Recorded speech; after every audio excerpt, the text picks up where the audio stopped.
Bien, vamos ahora a platicar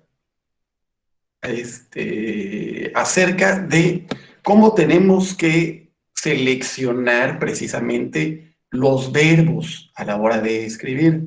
Tenemos que considerar tres aspectos: elegir verbos fuertes, variar los verbos, no siempre usar el mismo tiempo o los mismos verbos, y usar el tiempo verbal, el mismo tiempo verbal a lo largo del documento. De repente estamos escribiendo un documento y empezamos en pasado, luego pasamos por presente y luego acabamos en futuro, pero bueno, vamos a detallar cada uno de estos tres aspectos, que es elegir verbos fuertes, la variedad en los verbos y el tiempo verbal. Cuando hablamos de verbos fuertes, estos son los que implican energía, dinamismo, que impulsan, ¿no?, a la acción.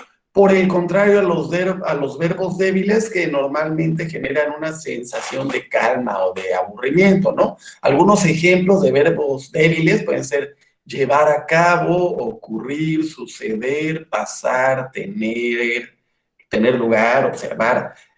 Cuando estamos redactando y escribimos, se llevó a cabo tal cosa, estamos hablando de verbos débiles. Estos no son muy sugerentes, ¿no?, para este tipo de documentos. Y les voy a leer un par de ejemplos que tengo aquí a la mano. Por ejemplo, ahí va: si se agrega composta a la tierra, se observarán frutas de mayor tamaño. Y agregar composta a la tierra producirá frutas de mayor tamaño. Si se dan cuenta del se observarán, que es un verbo débil, y producirá, se ve el verbo, se nota la fortaleza precisamente en el verbo. ¿Sí me explico? Entonces a eso nos referimos con verbos fuertes. En la variedad en los verbos, volviendo al punto 2, o al segundo de los aspectos que decíamos que hay que darle variedad a los verbos. Y les mencionaba que no es conveniente o tan conveniente usar el mismo verbo muchas veces, sobre todo cuando ya se encuentra en alguna oración cercana. Hay ocasiones en las que colocamos figuras, ¿no?, en un documento, y puede darse el caso que escribimos: la figura 1 ilustra la estructura molecular del alcohol etílico, o algo por el estilo, ¿no? Y luego adelante escribimos: la figura 2 ilustra la estructura molecular del metanoato, que huele a fresa. Y la figura 3 ilustra tal cosa. Entonces aquí, ¿cómo lo pudiéramos modificar? Pues por más interesante va a resultar monótono que en un párrafo utilicemos la palabra ilustra, ¿no? Entonces pudiéramos utilizar muestra, indica, presenta, ¿sí? No sé, no utilizar, a eso nos referimos, ¿no?, con no utilizar el mismo verbo, sino que utilizar ahí, en la parte de los verbos, sí, variedad, ¿no? Acuérdense que cuando hablábamos de palabras técnicas, ahí sí les decíamos, sí, tenemos que utilizar siempre la palabra técnica, pero en el caso de los verbos es diferente. Aquí sí, el verbo sí nos invita a utilizar variedad, ¿no?, que es el segundo de los aspectos con respecto a la selección de los verbos. Y el tercero, el tiempo verbal. Debe mantenerse idéntico en todos los verbos que estén dentro de un mismo párrafo. En general, el tiempo más adecuado es el presente, salvo algunas excepciones. Por ejemplo, si estamos describiendo alguna investigación o experimentos que ya realizamos con anterioridad, por ejemplo, si estuvieran redactando alguna práctica de laboratorio, pues ahí sí cabe el pretérito, ¿verdad? O si vamos a describir efectos futuros o prospectivas, ahí también cabría el tiempo futuro. Sin embargo, para cualquier otra circunstancia, el aspecto del tiempo verbal se sugiere que utilicemos precisamente el presente. Muy bien. Ahora vamos a terminando los verbos, vayamos a los adjetivos y los adverbios. Cuando yo hablo de un adjetivo, y me voy a pasar no tanto a un ejemplo, sino que a un contraejemplo, déjenme compartírselos, se los voy a leer. Y bueno, acabando ya ustedes me van a dar algunos comentarios. Ahí les va. A esa hora, la permanente luz que durante el día brillaba implacable sobre los laureles de la India, la cúpula del kiosco en el centro de la plaza, las lavadas piedras de la catedral y los edificios coloniales, con el discrepante gallo que anunciaba la farmacia en una de las esquinas, empezaba a ceder haciéndose casi neutra antes de que el sol se ocultara y por un instante todo permanecía inmóvil y a la expectativa. Sumergido en sí mismo como si el momento fuera mantenerse indefinidamente y la tarde, negándose a entregarse a la noche, prolongara más allá de sus posibilidades el día. Este es un fragmento de un cuento que se llama La Plaza, de Juan García Ponce, que se encuentra en El Gato y otros cuentos. Me van a decir que el escrito es bello, ¿no? Y si recuerdan las clases de gramática de primaria o de español, de la primaria y secundaria, observan que parte de su armonía va a residir en el uso de adjetivos y adverbios. Esta es una diferencia importante entre los documentos literarios y los documentos técnicos, ya que los documentos técnicos, que son los que nosotros vamos a realizar cuando estemos escribiendo, no utilizamos adjetivos ni utilizamos adverbios. ¿Me pudieran mencionar adjetivos y adverbios que les leí en el fragmento del cuento?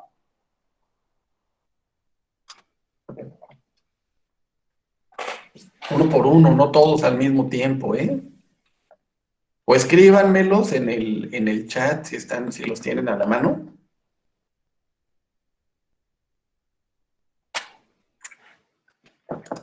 ¿Encontraron algún adjetivo, algún adverbio en lo que les leí? Sí, había varios adverbios de lugar, no recuerdo bien, pero sí había de lugar y de cantidad, ¿no? Que decía muchos, quién sabe qué, y adjetivos que era un lugar hermoso, así. Bueno, precisamente nunca dijo que era un lugar hermoso, pero a lo mejor por la forma, ¿no? De la lectura se lo imaginaban, ¿no? Como si, porque creo que estaba hablando bueno, más bien está hablando de un anochecer, ¿no? Más cuando dice sumergido en sí mismo, como si el momento fuera mantenerse indefinidamente y la tarde, negándose a entregarse a la noche, prolongará más allá de sus posibilidades del día. Entonces ahí está hablando, bueno, acuérdense que cuando hablamos de adjetivos y adverbios, lo podemos tomar como algo subjetivo, entonces puede tener un montón de interpretaciones. Por eso nosotros debemos evitar adjetivos y adverbios cuando estemos hablando precisamente de alguna situación, cuando estamos hablando de documentos técnicos. Estos adverbios y adjetivos, además, si son superlativos, invitan a la desconfianza. Por ejemplo, mi impresora es extremadamente rápida. ¿Qué entienden cuando yo digo que mi impresora es extremadamente rápida?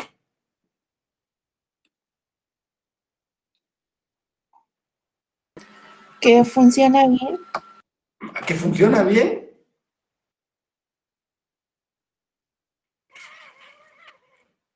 ¿Que funciona bien? ¿A eso nos referimos con que es extremadamente rápida? ¿Qué otro punto de vista tienen si yo hablo de que mi impresora es extremadamente rápida?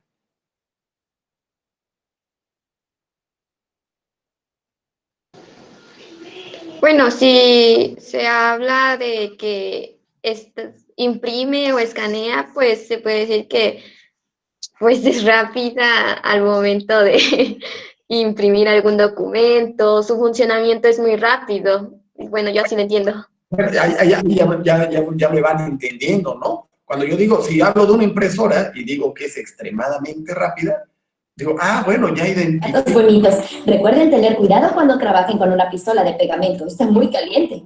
Dejen que el pegamento se... Perdón, alguien se conectó a mi televisión y se puso a poner videos, quién sabe cómo lo hicieron. Pero prendieron mi tele y empezó a sonar.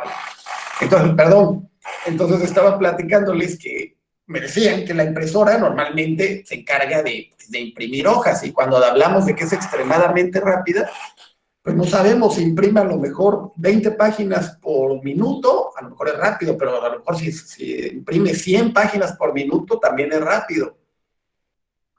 Pero dependiendo del tipo de impresora, porque hay impresoras láser que imprimen a mayor cantidad, o hay impresoras de inyección de tinta que a lo mejor no imprimen tan rápido como la láser, pero que nos ahorran más tinta, o qué sé yo, o son más económicas.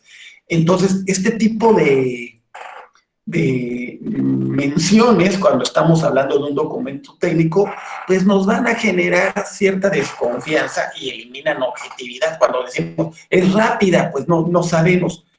La forma correcta sería decir, nuestra impresora tiene una velocidad de 16 páginas en color por minuto y 20 páginas en negro por minuto, ¿no? Y en ese caso ya pudiéramos identificar exactamente qué es lo que está pasando con nuestra impresora o cuál es la velocidad precisa en la que imprime. No dejar esto bueno, es muy rápida, pero nos deja con una desconfianza terrible, ¿no? Entonces, la única regla, precisamente, al hablar de uso de adjetivos y de adverbios, es evitarlos. Si en algún caso son indispensables, deben ser siempre objetivos y específicos. Por ejemplo, en un manual en el que tengamos que desactivar bombas, ahí sí podríamos decir, bueno, jamás corte el cable azul, corte únicamente el rojo.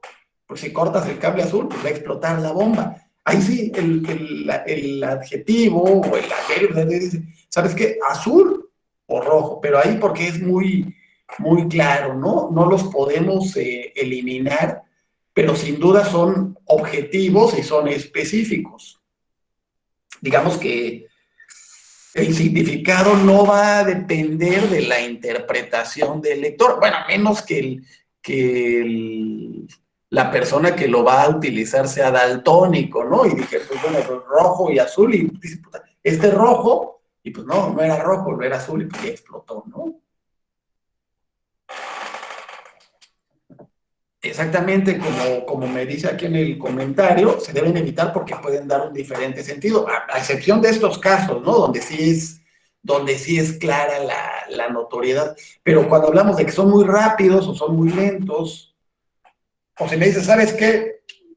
Toma poquito café, ¿no? Yo digo, bueno, yo me tomo 5 tazas de café diarias, poquito, bueno, entonces me tomo 3.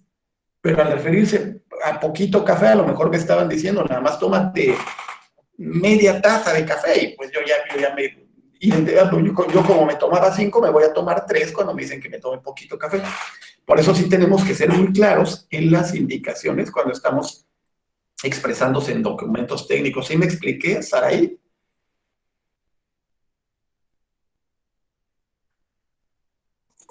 Bueno, espero que sí, y ahorita me lo comentan. Vamos a pasar a cómo tenemos que formar las oraciones. Y me voy a regresar aquí porque la Real Academia Española hace bastante tiempo aceptó como término del diccionario la palabra, cantinflear. ¿Qué significa cantinflear?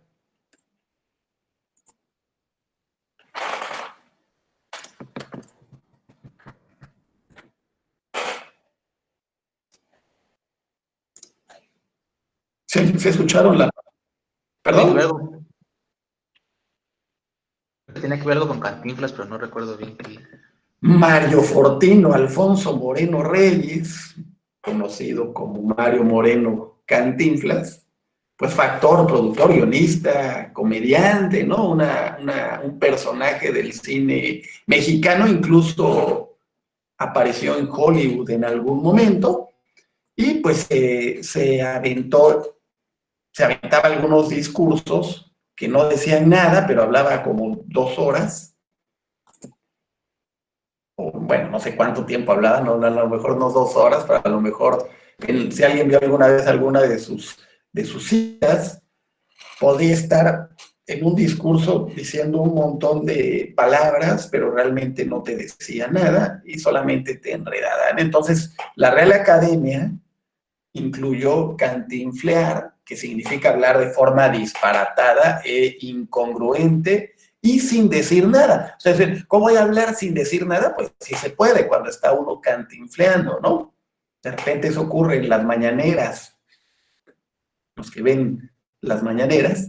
Bueno, esto puede ser gracioso en una película, pero resulta inadmisible cuando estamos escribiendo de manera técnica, ya que las oraciones de un documento técnico, como les he comentado, se caracterizan, por ser breves y claras. Y hay un sabio aforismo de Baltasar Gracián que dice que lo bueno, si breve, 2 veces bueno, y aún lo malo, si breve, no tan malo. ¿Sí me expliqué en este aforismo? Lo bueno, si breve, 2 veces bueno. Y aún lo malo, si es breve, no es tan malo, ¿no? Entonces, para conseguir este objetivo, vamos a seguir 3 reglas. La primera es usar siempre la voz activa. Vamos a platicar cómo ponemos en práctica la voz activa, abreviar la longitud de las oraciones y establecer como meta la claridad de las ideas. Buscar, entonces, la oración. ¿Qué es la oración? Es la mínima unidad de comunicación que engloba un significado completo. ¿Por qué está compuesta una oración? Rápido, díganme.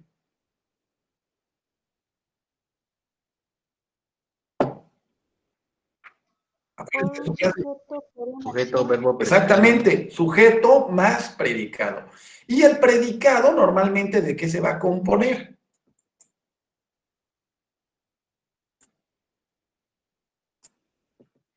¿Qué debe de tener el predicado?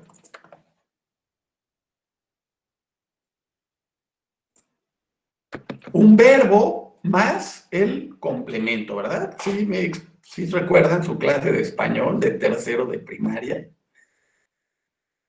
Bueno, pasamos a la voz activa. Acuérdense, el sujeto, la oración se compone del sujeto y el predicado del verbo más el complemento. Entonces tendríamos sujeto, verbo y complemento. Esa sería nuestra unidad fundamental, ¿no? Que denominamos la oración.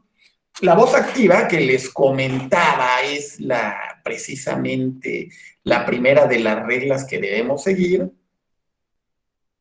El sujeto actúa precisamente sobre el objeto, contrario a la voz pasiva, donde el sujeto recibe la acción del objeto. Un ejemplo, cuando estamos hablando de alguien que va a introducir una contraseña, en voz activa sería el usuario introduce la contraseña. Dense cuenta que el sujeto, que es el objeto, actúa sobre el objeto, que es la contraseña. Por eso decimos, el usuario introduce la contraseña. Ahí estamos hablando de un ejemplo de voz activa. Y de manera contraria, la voz pasiva sería, la contraseña es introducida por el usuario. Aunque diga, la contraseña es introducida por el usuario, el sujeto es el usuario y el objeto es la contraseña. Espero que haya quedado claro, ¿no? En general, preferimos la voz activa ya que presenta algunas ventajas. Normalmente las oraciones son más breves, es la primera de ellas. Es más breve escribir en voz activa que en voz pasiva. También la voz activa es más natural que la forma pasiva. Dense cuenta, cuando hablamos la contraseña es introducida por el usuario, tenemos que utilizar 2 verbos, el es y el introducida en participio, ¿no? La tercera regla es que la mayoría de los lectores perciben más claramente la voz activa. Y la cuarta es que las oraciones en voz activa son más poderosas, ¿no? Entonces aquí el poder de la oración en voz activa es mejor que si lo efectuamos en voz pasiva. Por eso preferentemente utilicemos voz activa. Les voy a leer, aquí tengo a la mano un par de ejemplos. Voz activa, el navegador despliega imágenes. Y la voz pasiva sería, las imágenes son desplegadas por el navegador. ¿Sí? Cuando nos muestra alguna imagen un navegador, el virus dañará los datos. Ahí te dice, el virus es el que va a dañar los datos. Entonces tú identificas en la voz activa al virus como el sujeto. En cambio, si te dicen, los datos, serán dañados por el virus, aunque identificas al virus como sujeto, que va a ser el que va a dañar los datos, no nos queda tan claro, ¿no? Porque lo estamos tomando como voz activa y como voz pasiva, perdón. ¿Sí me expliqué?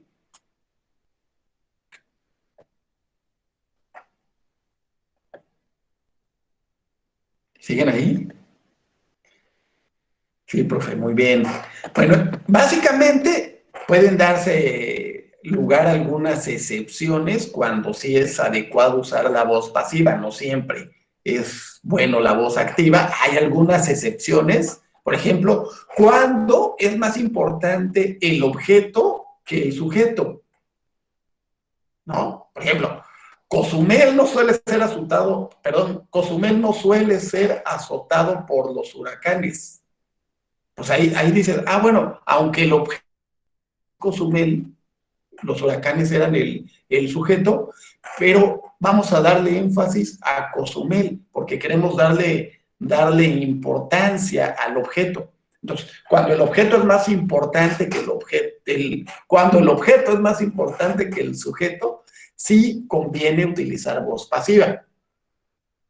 Y la segunda de las excepciones es cuando queremos suprimir el sujeto, posiblemente para evitarle algún castigo o alguna responsabilidad. Entonces ahí sí hay que tratar de no darle la debida, la voz activa, ¿no? Entonces, por ejemplo, decir, los errores fueron cometidos de forma involuntaria, el fraude será investigado hasta sus últimas consecuencias. Entonces, el sujeto queda ahí de manera misteriosa, pero no estamos diciendo quién es, ¿no? Pero esas serían algunas excepciones en las que sí convendría de alguna manera realizarlo, ¿no? Ahora, con respecto a la longitud de las oraciones, debemos evitar escribir oraciones demasiado extensas por 3 razones. La primera de ellas es que la apariencia intimida al lector. Como lector, si vemos una oración muy larga, como que no vamos a distraernos o vamos a perdernos. La segunda de las razones es porque son más difíciles de comprender que una oración corta, y la tercera es que a veces impiden descubrir la intención del autor. Por ello, esas son las 3 razones por las que debemos de evitar utilizar oraciones largas, ¿no?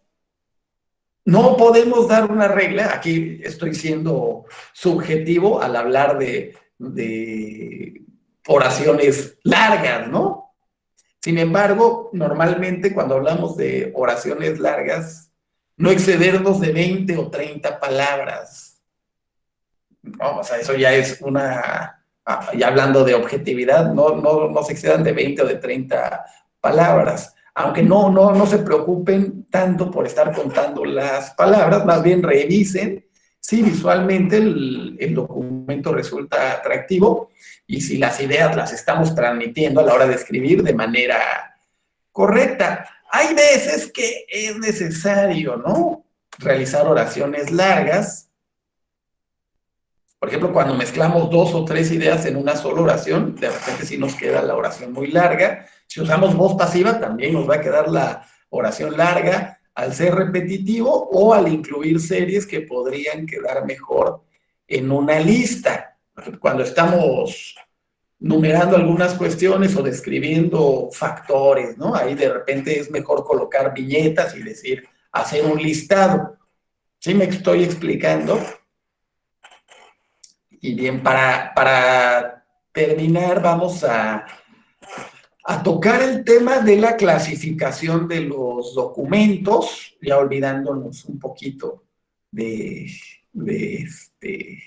la oración y del verbo y de la voz activa y de la voz pasiva. Voy a pasar rápidamente a la clasificación de los documentos. que vamos a mencionar, se puede clasificar un documento por su función, por su estilo de presentación o por su medio de distribución. Estos son los tres tipos de formas en las que podemos clasificar uno de los documentos. Cuando los clasificamos de acuerdo a su función, los documentos técnicos, cuando los tenemos de acuerdo a su función, los vamos a categorizar en tres, y les voy a presentar la ventana para que les quede más claro, ¿no? Entonces, cuando hablamos de compartir, de clasificar los documentos de acuerdo a su función, los vamos a dividir en 6, en manuales, que pueden ser de usuario, de referencia, prontuarios, de procedimientos, etcétera. Un manual se escribe en forma imperativa, es decir, vamos a ir dando indicaciones o instrucciones precisas. También lo podemos clasificar en reportes, que son listados, formas, formatos, cuadros, machotes, que cabe señalar que todo formato debe ser fácil de llenar y debe tener una estructura. De repente nos dan ya nada más la estructura del reporte y tenemos que irlo llenando, ¿no? A eso nos referimos con reportes. Otra forma son comunicados, que son oficios, circulares, correos, etcétera. Un comunicado debe ser atractivo y debe contener toda la información relevante. Presentaciones, que son material para curso, apoyo didáctico, exposiciones, ponencias. Estos deben ser breves, concisos y bien estructurados. Ya hemos tocado el tema de presentaciones en alguna sesión anterior y hemos visto, ¿no?, la forma en la que tenemos que crear presentaciones. Ayudas en línea son archivos con documentación para uso de software que pueden ser utilizados en forma local o vía remota. Y los documentos interactivos, que son sitios web, demostraciones, discos compactos, ¿no? Bueno, ya no se ocupan tanto.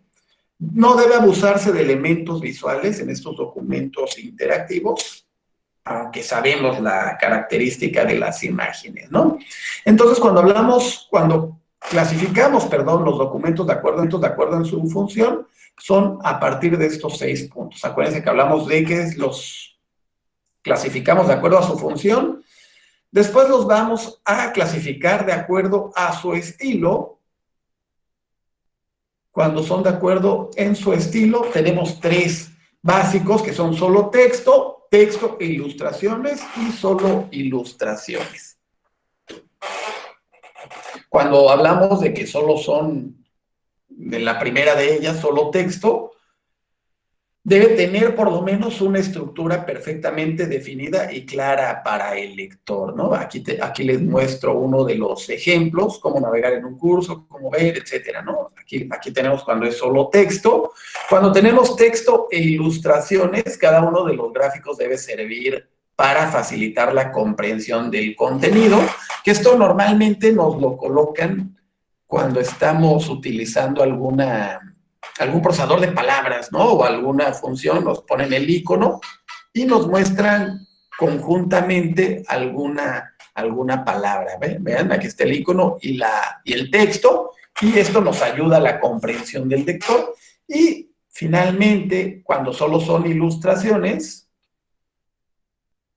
aquí pues decimos, ay, ¿esto qué es? ¿No? Esto ayuda mucho a los niños de preescolar o de primaria que todavía no saben leer, o si estamos hablando de personas que conocemos diferentes idiomas, pues les damos los pasos, ¿no? Aquí estamos colocando números para indicar qué va primero y vamos doblando la hojita hasta llegar a pues quién sabe qué cosa es esto. Bueno, es como una estrellita, ¿no? Entonces estas serían las formas en las que pudiéramos clasificar también. Acuérdense, según el estilo, los clasificamos de estas 3 formas: solo texto, texto e ilustraciones, o solo ilustraciones.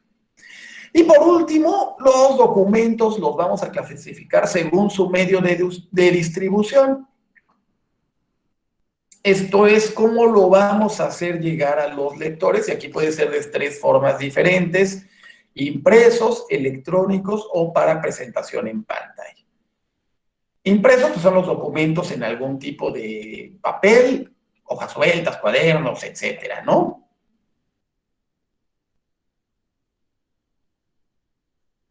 Documentos electrónicos que últimamente pues tienen mayor auge, ya que son más rápidos de generar. Normalmente terminamos el documento y generamos un archivo en PDF y lo podemos compartir en internet o enviar por correo electrónico o enviar por WhatsApp, ¿no? Tenemos esa ventaja.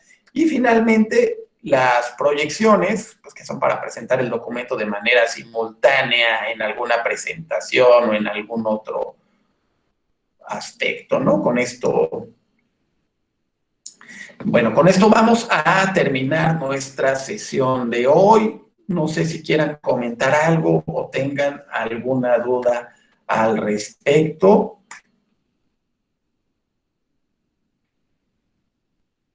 Bueno, si no, vamos a terminar nuestro video y nos vemos en el próximo. Hasta pronto.